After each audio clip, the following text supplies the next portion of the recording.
Hey everyone, this is Jack from the Cardboard Herald, and longtime viewers of this channel will know my enduring love for cartographers. Not only is it my favorite flip and or roll and write game, but it was one of my favorite games of the year that it came out. It has this very broadly appealing theme that has you drawing all sorts of things across a map, but at the same time, it's especially appealing to someone who grew up getting their hands on every single novel they could with a map at the front, just because that's the kind of books you were into.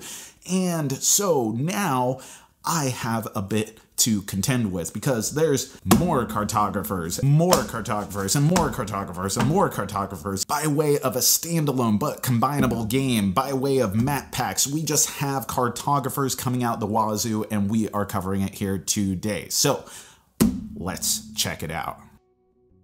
Heroes is not so much of a sequel as it is a remix, changing up all the monsters, scoring conditions, maps, and shapes to make things different, while only barely introducing anything conceptually new, being, well, Heroes. Heroes replace the ruins of Cartographer's Prime, though the new sheets blessedly have ruins on them should you want to mix and match and combine your cartography equipment into an uber set, which, of course, I do. Specifically, the 4 heroes, like the Monsters Ambush cards, are shuffled then added to the deck 1 per season, being removed only once they come up. Each take up 1 square, but also impact a specific pattern around them, destroying monster spaces in any square marked with their asterisks, which is helpful considering what is actually my favorite part of Heroes, the new monsters.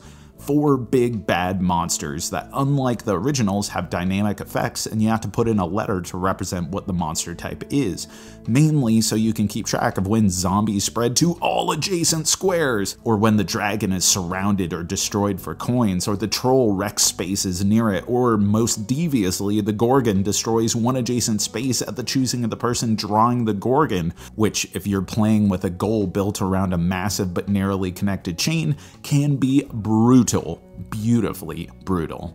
From there, Heroes feels largely indistinguishable from the original, except for, in general, having some more creative scoring conditions, all falling into the original 4 categories, mind you, and a few more creative terrain shapes that you have to work with, and all of it is compatible with the content released before or since.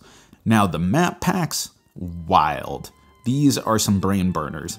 Each come with a few of their own cards, from the fiery volcano that shuffles some cards into the terrain deck, forcing lava flows to jut out in paths sourced at the volcano, destroying any tiles underneath, which an astute player may be able to use to their advantage, removing adjacency or eliminating monster tiles. There's the Purple Isles, cramped and with only 2 islands available at the start, considered connected until you spend coins to add available real estate in the archipelago. This one has its own scoring cards that replace the spatial condition, and much of the game is fighting desperately to manage the claustrophobic shape of each island, an enjoyable, if a bit more stressful of an experience. And finally, also with its own unique spatial scoring cards, the Above and Below, where all spaces of any drawn terrain must fit either above or below, and all terrain, like creeping tendrils from the gloom, must be placed with adjacency to already filled spaces sourcing back to the door. They finally did what half of new players assume as I'm explaining the game, forced adjacency rules on cartographers. Each of these are flavorful, challenging new spins on the game that thankfully also supplement the fleeting nature of your player pads as it hits the table again and again. Okay, so where do we stand with all of this? Of course, as someone who's a mega fan of these games and who is going to continue to play with all of this stuff, I like having it all. I want to have it all, and I'm able to make it all fit within these 2 boxes, which is really nice and doesn't take up that much space. It is all functional and great for me to have a lot of variety, a lot of interesting twists, and I'm not going to have things get too stale. One of my favorite things about Heroes and the original cartographers is that it is combinable, especially the monsters and also the scoring conditions, which you can shuffle together and have like an uber cartographer set. And you have the option of, do you want to play with heroes? Do you want to play with ruins? You have some alternatives between the two.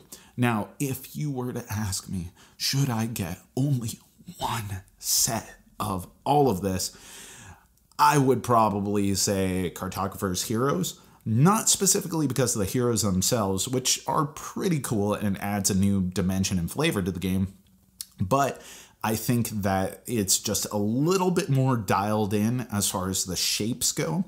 I think the scoring conditions are just a little bit more dynamic and creative, and I love the new monsters that have special effects and powers. I think that adds an interesting and flavorful twist that is even better than the original Cartographers. Of course, again, I think that combining the two makes for the best variety and the most interesting set. Of the map packs, I do think that all of the map packs are interesting and worth having, and I'm probably just going to be rotating through them. If I were to select only one, I am a volcano kind of guy. I like the melting volcano and the danger that that represents. There's a certain, not quite push your luck aspect to it, but it's a risk that you're taking when you build things, and that it can really inhibit your best laid plans, and the sort of unpredictability of that, while still putting it fully within your control once you draw the volcano cards and have to move the shapes around. That's really compelling. So if I were to only go with one map pack and one cartographer set, heroes and volcano land. Nebulous, Plane of Flame. You know, the kind of Gorgorothian Mount Doom type of shtick going on here. But again, ultimately, I think they're all interesting, dynamic, fresh, and make me wonder what all the bananas things that they could do in the future.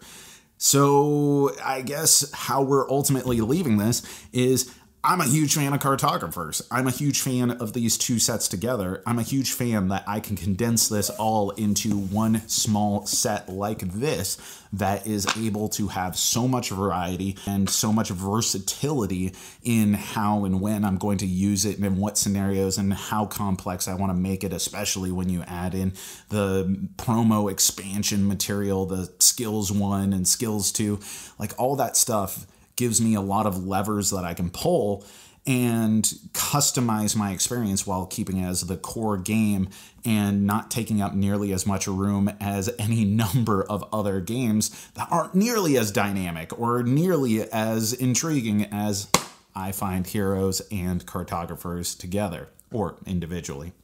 So that's it. That's our review. If you like Cartographers, then I recommend you get more Cartographers. If you can only choose one, go with Heroes. If you can only choose one map pack, go with Nebulous. Is it Nebulous? God, I gotta remember these names. Nebulous. And that is it. Let me know, what is your favorite roll and write? What's your favorite flip and write? Is there a favorite between those two mechanics? And what do you think of Cartographers? Is there a theme that would be your dream, extremely specific theme in the way that Cartographers is for my map fascination as a nerdy fantasy kid? Let us know in the comments below. As always, thank you for your support. Thank you for your love. Go out, have fun, do some gaming, do it safe, and thanks for watching. I've been Jack for the Cardboard Herald.